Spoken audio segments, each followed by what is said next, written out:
بسم اللہ الرحمن الرحیم۔ السلام علیکم ناظرین، ملک ٹی وی میں خوش آمدید کہتے ہیں۔ آئیے اب چلتے ہیں آج کی سٹوری کی طرف۔ میرا نام آمنہ ہے اور میری عمر 23 سال ہے۔ ابھی تک میری شادی نہیں ہو سکی کیونکہ میں پہلے گائنالوجسٹ بننا چاہتی ہوں۔ اس کے بعد میں نے شادی کا سوچ رکھا ہے۔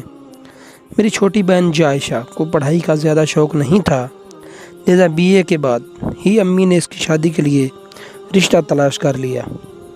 میری بہن آدھی رات کو کمرے کی کنڈی لگا کر بیٹھ جاتی اور اگلے دن نکلتی تھی۔ ہم سمجھتے تھے کہ وہ پڑھائی کر رہی ہے، لیکن جب اس کی پڑھائی مکمل ہو گئی تو یہ سلسلہ جاری رہا۔ ہم جب اس سے وجہ پوچھتے تو وہ بات کو ٹال دیتی۔ خیر، اس کی شادی کے دن قریب آ رہے تھے۔ ہم نے خوب شاپنگ کی اور شادی کی تیاریاں مکمل کیں۔ اس کی شادی امیر گھرانے میں ہو رہی تھی۔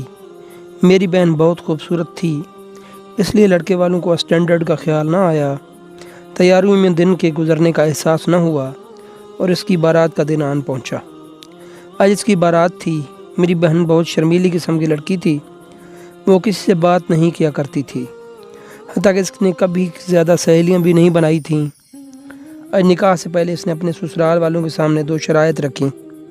پہلی یہ کہ وہ سسرال میں ایک کمرہ اپنے پسند کا لے گی اور رات کو اس کمرے میں کسی کو آنے کی اجازت نہیں ہوگی۔ ہم سب دنگ رہ گئے۔ مجھے یقین نہیں آ رہا تھا کہ یہ میری شرمیلی بہن ہے جو اتنی بے باکی سے یہ سب کہہ رہی ہے۔ اس کے بعد سسرال والے امیر تھے، ان کو یہ شرط پسند تو نہیں آئی تھیں۔ لڑکے کی ماں اب شادی سے انکار کرنا چاہتی تھی، مگر اپنی عزت اور ساکھ برقرار رکھنے کے لیے انہیں یہ شادی کرنا پڑی۔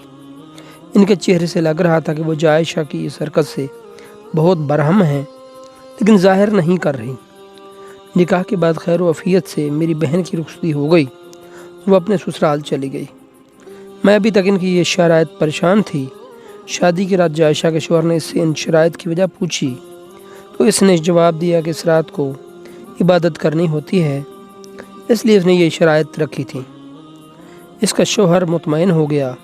اس کے بعد میری بہن روز رات کو ایک نیا جوڑا لے کر دوسرے کمرے میں چلی جاتی اور پھر صبح نکلتی۔ حیرانی والی بات تو یہ ہے کہ اس کے چہرے پر میک اپ موجود ہوتا تھا۔ اس کا شوہر بڑا حیران ہوتا کہ اگر وہ عبادت کے لیے وضو کرتی تھی تو اس کا میک اپ کیوں نہیں اترتا تھا۔ 1 مہینہ ایسا ہی رہا تو اس کا شوہر جنید اس سے تنگ آ گیا۔ ایک دن وہ رات کو جان بوجھ کر جلدی سونے کا بہانہ بنا کر بیڈ پر لیٹ گیا۔ جائشہ سمجھی کہ اس کا شوہر سو گیا ہے، اس لیے وہ جلدی سے اٹھی اور الماری سے نیا جوڑا اور کچھ اور چیزیں نکال کر کمرے میں لے گئی۔ جنید نے اس کا پیچھا کیا۔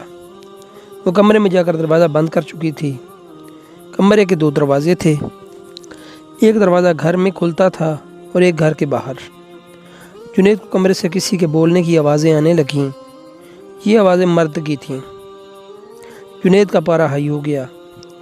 اس نے سوچا کہ اس کی بیوی بد کردار ہے اور عبادت کا نام لے کر وہ رات کو مردوں کو کمرے میں بلاتی ہے۔ جنید نے کچھ اس دن اس کی جاسوسی کی۔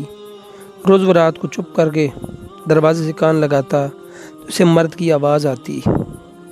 اب اس کی غیرت جاگ اٹھی تھی۔ اس نے اپنے گھر شور مچا دیا۔ جنید زبردستی میری بہن کو میکے چھوڑ گیا۔ اس کے بعد جائشہ کی ساس آ گئی۔ میں اور امی بھی ابھی تک بے یقین تھے کہ جائشہ اتنی گھٹیا حرکت کر سکتی ہے۔ مجھے اپنی بہن سے بہت نفرت محسوس ہوئی۔ میں بھی اس پر لعن طعن کر رہی تھی۔ میری بہن آگے سے ایک لفظ نہ بولی۔ حیرت والی بات تو یہ تھی کہ وہ یہاں آ کر بھی راتوں کمرے کی کنڈی لگا لیتی تھی اور اگلے دن ہی کمرے سے باہر نکلتی تھی۔ ایک دن اس کی ساس نے مجھے ایک لفافہ پکڑایا اور کہا کہ اس کو اپنی بہن کے تکیے کے نیچے رکھ دینا، اور پھر وہ ہو گیا کہ تمہاری بہن کی دنیا ہل جائے گی۔ مجھے لگا کہ شاید اس ساس نے میری بہن کو سدھارنے کا کوئی نیا طریقہ ڈھونڈا ہے۔ خیر، میں نے ان کی بات پر عمل کیا۔ اس کے بعد انہوں نے مجھے 3 دن روز وہی لفافہ دیا کہ اب سے اپنی بہن کے تکیے کے نیچے رکھ دینا۔ میں نے ایسا ہی کیا۔ 3 دن گزر گئے، میری جان نکل گئی جب میں نے اپنی بہن کو رات کے 3 بجے چیخیں مار کر روتے دیکھا۔ میں فوری دوڑ کر اس کے پاس گئی امی بھی وہیں تھیں۔ میں نے ڈر کر اس کے شوہر اور ساس کو بھی بلا لیا۔